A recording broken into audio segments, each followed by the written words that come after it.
back to the Zodcast. Today is Sunday, April 4th, 2021, and it is Easter Sunday. Happy Easter to everybody. Wanted to get a Zodcast out before the start of the week. Everything's been pretty busy, so just got a few things. Won't be a really long one, but just some stuff that came across that I thought was interesting. And first, I wanted to give a shout out to my good friend Jerome with the French Wrecking Crew. You've always been a good supporter, Jerome, and I know you watch every episode. And you were the first person that ever sent me a copy of someone holding my book, so that always meant something. You're the first person that ever did that. You know, people have done it later, but you were the first. And coming all the way from Belgium, that meant a lot to me. So everybody definitely check out Jerome with the French Wrecking Crew. He's got his own YouTube channel. He follows the Stephen Avery case a lot, trying to fight for justice in that case. And Jerome was real involved with the MAM, the Making a Murderer stuff about Stephen Avery. So Jeff, definitely go check out Jerome. He's got good stuff. Does a lot of podcasts and things with some of his friends over in Europe and Scotland and stuff on the Stephen Avery case and other cases too. So definitely check out my friend Jerome. Really appreciate you. And obviously some things that have I've been thinking about lately with as far as the Zodiac goes. And for anybody new to the channel, I know there's some new subscribers. Some came over from Tom Horan's podcast called The Stones Unturned. That's a great podcast. Tom Horan covers everything, and of course Tom's the author of the great Zodiac Hoax of 1986 book.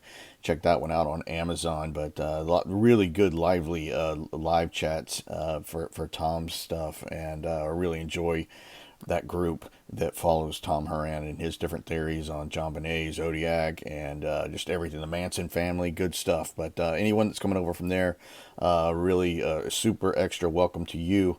And of course, my theory is that for the Zodiac Killer is that Donald Lee Cheney was the Zodiac Killer. He's, of course, the man who brought forward Arthur Lee Allen as the suspect in July of 1971. And that's what my whole theory is based around. So I've been thinking again about the handwriting, and I saw this one. Of course, the only handwriting sample of Don Cheney comes from the letter he wrote to Zodiac researcher Tom Voigt. So on the left over here, we have a Zodiac M for Maple Street that the Zodiac wrote. And I thought that second part of the Zodiac's M looks so much like the Y in dialysis in the letter that Don Cheney had written to Tom Voigt. You see the little tail on the end. The tops line up perfectly. It's just, I know the handwriting's subjective, but there's just so much. Even with this one sample of Don Cheney, man, I wish I could get my hands on another sample, and I'm definitely promise I am working on it. But that is stunning, but not near as stunning is the next example of handwriting I'm going to show. And this comes in from James, who's followed me for a long time. And I really appreciate James for sending this to me. This is another comparison of Don Cheney's D versus a Zodiac D. And that is stunning to me. Look at the little tail. Look at the little circle the O makes and the tail leading up to the straight line making that D. And then the one on the right is Don Cheney's in the Voigt letter. That is just startling. I've done some D comparisons before with Cheney, but I don't remember seeing that exact D that you can see the line coming off of that O going into the straight line coming up and doing that. And as James said to me that found this, that can't be usual or common. It can't be. I mean, look at that. I mean, you don't need to be a handwriting expert to notice the startling similarities in these two Ds. And this one comes from, I think it was the August 4th letter that was sent to the Chronicle, I believe, from the Zodiac is where this one D comes from. But, I know that on the Monster podcast, they had a lady on who was a handwriting expert and said that the most obvious letter that the Zodiac was trying to camouflage was the D, because the Zodiac would slant that D so hard to the right. And one thing that happens when you slant that D so far to the right, you kind of eliminate that little bridge that the O is making before you hit that straight line. Is one thing that goes away, and I'll show that. That is one reason I think the Zodiac did it. And that's the copy of the letter that particular Zodiac comparison comes from. But this is more of a normal Zodiac D, where he really slants it hard to the right. And you can tell when you do that, you kind of eliminate that long line from the O going into the straight line. So I think that is a reason why the Zodiac did that. And that also makes me wonder why the Zodiac went to so much trouble to disguise his handwriting. If he didn't plan to interject himself back into the case later or ever think he was going to be looked at as a suspect, why go to such great lengths to disguise your handwriting? If you were just some guy out there, like, let's just say Joe D'Angelo, that was the Golden State Killer, um, he probably wasn't worried what his handwriting looked like because he knew he was never going to be even looked at. He was so good about covering his tracks. So why did the Zodiac go to so many links to disguise his handwriting? And it's obvious that he did, not just because of the slanted D, but there's so many letters that he did where they're different. But we know they probably came from the same guy. And, like the Count Marco letter, of course, is attributed to Zodiac. The handwriting's totally different. Why was the Zodiac so keen on hiding his handwriting? Maybe because he was planning to interject himself into the case later and thought there was going to be a good chance that his handwriting was going to get looked at. Makes you think of one guy that interjected himself into this case, and his name was Donald Lee Cheney, of course. So here's that example from James once again, and you see that line coming off of that D, and that's startling. I mean, I don't need to hang my hat on the handwriting for Don as a suspect because I've got so many other things that people don't have with their suspect. Including the recent find of the Don's grandfather's first cousin having the last name Paradise, Paradice. And, also about that Paradise, that just tells you where the name came from in the letters. It really does. Yeah, there was a couple place names with that, a motel in Tahoe, I think, and then and things like that. But just that someone that closely related to the Zodiac case has a relative with that last name tells you where it came from. It's just that simple. This is the next little newspaper clipping I want to look at, and this comes from an issue of the Bakersfield Junior College Renegade Rip newspaper, and this came out in 1954. So Don Cheney is still attending college there. Paul Avery's already left. He left after the spring semester of 1953 when the Mikado was done. But this says, Assembly stars math wizard. The appearance of Richard Reitmeyer, math magician is what he's called, in tomorrow's third period assembly will present a new form of entertainment for BC students, according to Charles Ostrander, director of assemblies. Remember, this guy took over that position after Paul Avery vacated that. Reitmeyer, who has traveled widely in North America and the Orient, is continually adding to the things he does in his programs. Psychologists, mathematicians, and members of the medical profession are unable to explain his unusual abilities. A sample of some of the things he will perform during the program includes making a magic square for any given number, giving the sine and cosine to 4 decimal places of any selected angle, giving logarithms of numbers to 7 places, and he can also give pi to 155 places. Another outstanding feat that Reitmeyer is capable of doing is giving an exhibition of memorization of a current issue of a popular magazine.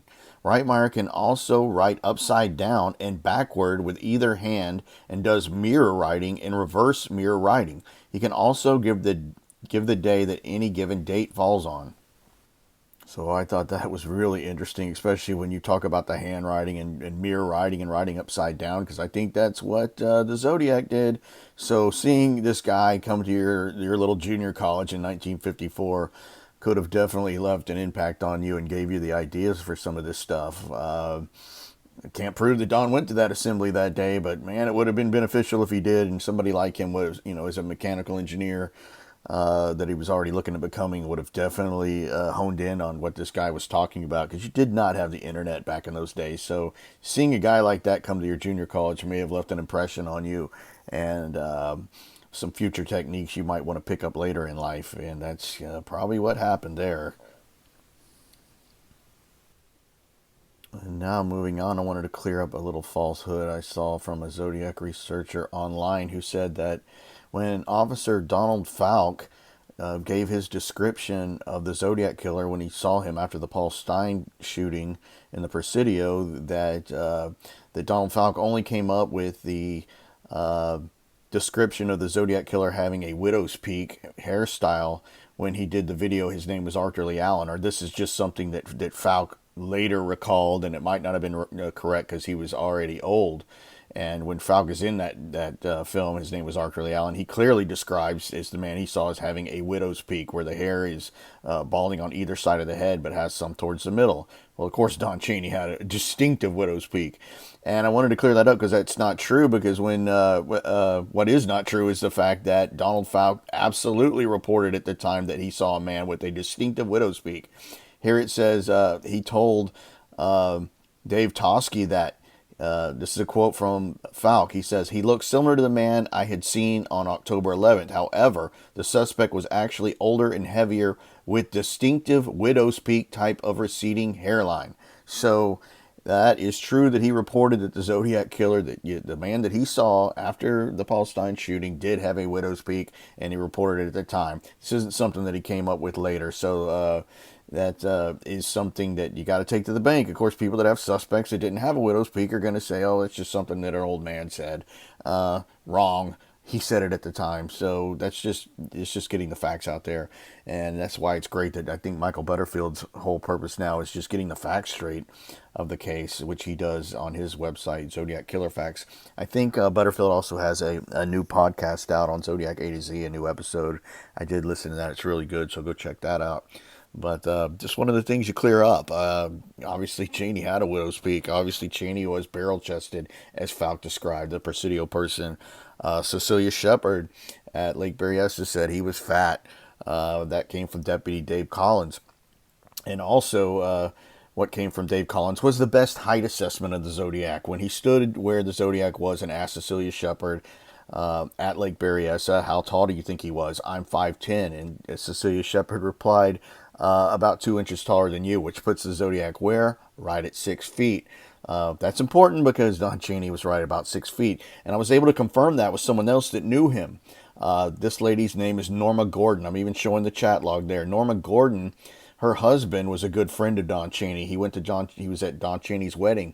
Norma Gordon's son was actually the ring bearer in Don Chaney's wedding in Pomona in 1962. So she knew Don pretty well. She didn't give me a whole lot of good insight, but she was able to confirm his height, because I asked her that before she even knew exactly what I was trying to get at. You can see here, I said, do you recall how tall Don was? And she replied, I'll say around 6 feet, more or less. Why are you asking all these questions? And I said, I'm interested in his connection to the Zodiac Killer case. Of course, after that, she said, wow. Couldn't believe it. But, she basically said Don was pretty nice to her. And the only other thing she could really add, from her memory, she's pretty old now, she said that he was avid big game hunter the whole time she knew him. She said that's pretty much all he ever talked about. So, of course, you see here the picture of Don on the boat, which happened, I think this is probably around the mid-70s or so, but Don definitely had some weight on him for sure. And it's always good to get another height assessment like that. And here, of course, is the drawing of the Zodiac's bus bomb diagram, and you can tell, I saw somebody once said that they didn't see anything the Zodiac did that a mechanical engineer would do. I'm like, really? Did you see this? That doesn't look like something a mechanical engineer would not do. Of course, Don Chaney was a mechanical engineer, but this was done with somebody who definitely had electronics training, which Don Chaney did. He had multiple hours of electronics training while he was at Harlingen Air Force Base. The Zodiac talks about copper leaves, which is, putting together stuff with electronics. He definitely had advanced electronics training, because, this stuff that he drew absolutely would have worked in theory. And this is, the flow chart with the arrows going, the 16-volt batteries and stuff. He definitely had training into this stuff. This wasn't some kind of a creative writing guy. This is a person that's interested in math and electronics and engineering for sure. So I thought that was funny that Zodiac didn't do anything that a mechanical engineer wouldn't do. What a joke.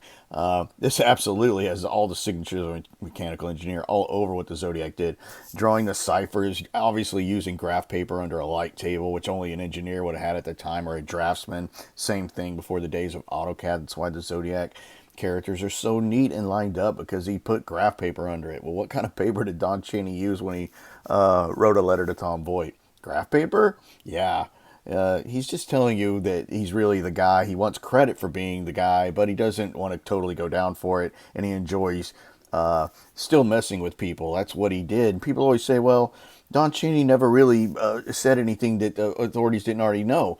He didn't come up with anything that only they knew or some kind of insider knowledge that someone really close to the case would have already known. Well, sure. Why would he do that? If he did that, they would absolutely know that the killer was between him and Arthur Lee Allen or both. That was never the goal. So why would he divulge something like that? Why would he divulge, hey, I know where a gun's hidden, or I know where you can find some of the ciphers, or Paul Stein's shirt, or Paul Stein's wallet? Of course he wouldn't have done that, because then police would have absolutely known where to hone into.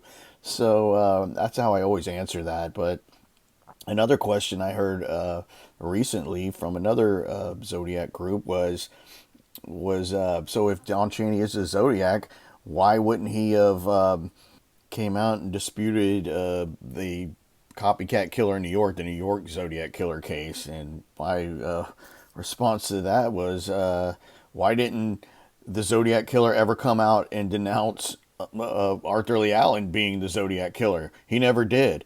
Of course, he might have been dead by then, by the time that Robert Graysmith's book came out, the one I'm showing on the screen, or later on the David Fincher film. But why didn't the Zodiac ever write a letter saying, "I'm not. That's not me. I'm not. That child molester guy is not the Zodiac. I am, and I'm still out here."